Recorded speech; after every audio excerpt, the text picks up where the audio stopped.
Bonjour à tous, je suis ravie de vous retrouver dans cette nouvelle vidéo. J'ai déjà fait des vidéos sur la translation et comment construire l'image d'une figure par une translation. Mais cette fois, nous allons voir une toute nouvelle technique, nous allons la faire au compas. Dans la première vidéo, je faisais des parallèles, donc parallèles à cette flèche qu'on appelle, nous en mathématiques, un vecteur. C'est-à-dire que ça indique le sens, la direction et de quelle longueur la figure doit se déplacer. La translation est un déplacement, c'est un glissement de la figure selon une direction, et ici, comme d'habitude, c'est comme les panneaux routiers, ce sont les flèches qui nous indiquent la direction. Mais cette fois, je ne vais pas faire de parallèle, comme je le disais, je vais vraiment utiliser le compas. C'est une technique que j'ai découverte récemment, soit que je n'y avais pas du tout pensé, tellement l'habitude de faire des parallèles, mais on peut très bien la faire au compas. Et pour certains enfants, ça peut être pratique. Allez, c'est parti. Donc, comme d'habitude, je vais nommer mes points, A, B, C, D, E. On les appelle comme on veut. J'utilise l'ordre alphabétique, comme ça quand je vais relier, je relierai dans l'ordre alphabétique. C'est juste pour soulager la charge mentale des enfants, une fois de plus. Donc, on a dit qu'on avait besoin du compas, d'un crayon de papier évidemment, d'une gomme si on se trompe, et puis d'une équerre. Enfin, moi je vais prendre la règle. L'équerre n'est pas obligatoire, on peut très bien prendre une règle. Mais moi j'aime bien les petits outils, mais là, ça dépend des gens également et des enfants.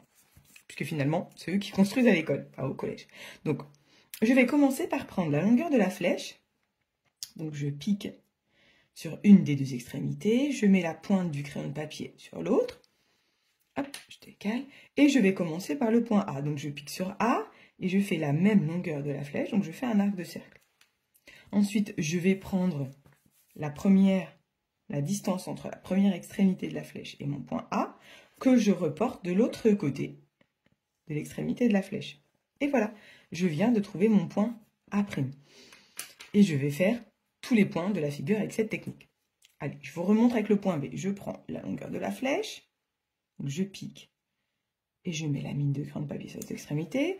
Je pique en B, je fais un premier arc de cercle, je pique sur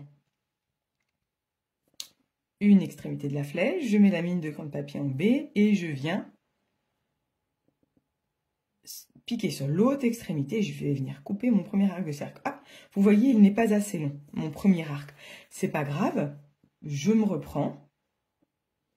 Je prends, hop, je pique, hop, ici, la longueur, je pique sur B et je vais prolonger mon premier arc. Et je viens à l'intersection de mes deux arcs de trouver l'emplacement de B'. Donc je prends la longueur de la flèche, je vais faire C. Ah, il n'est pas assez prolongé. Ah, on va dire qu'il est ici. Je fais l'arc de cercle. Je prends la distance entre la première extrémité et mon point C, que je reporte au bout de la flèche. C'. Allez, on va poursuivre avec D' et E'.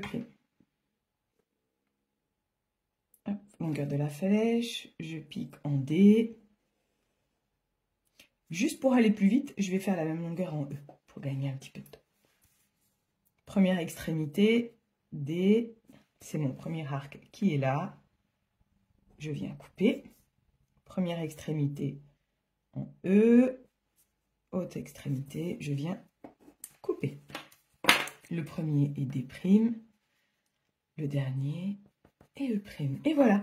Et maintenant, je vais pouvoir relier dans l'ordre alphabétique A' avec B', le même ordre en fait que la figure initiale.